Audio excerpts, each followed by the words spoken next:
জাহের আলভী আবারও ফিরছেন অভিনয় জগতে। হঠাৎ ইকরা মারা যাওয়াতে অনেকগুলো কাজ অসমাপ্ত ছিল আলভীর।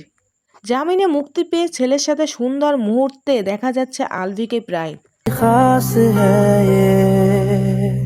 আলভী নেপালে গিয়েছিলেন একটা শুটিংয়ের জন্য, আর সেখানে তাদের মধ্যে ঝামেলা হয়। ফলে ইকরা এমন একটা দুর্ঘটনা ঘটিয়ে বসে। অনেকদিন ধরে দেশে আসতে পারেনি আলভী।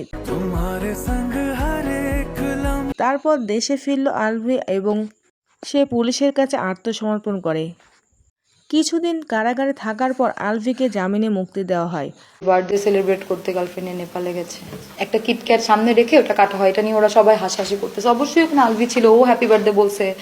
আর সেখান থেকে বের হয়ে ছেলের সাথে সুন্দর সুন্দর মুহূর্তে দেখা যাচ্ছে আলভীকে। এদিকে আলভী আজকে জানান দিয়েছে সে আবার শুটিংয়েও ফিরছে। খুব তাড়াতাড়ি তিথির সাথে আবারও দেখা যাবে একই শুটিংয়ে আলভীকে। এমনই গুঞ্জন শোনা যাচ্ছে চারিদিকে।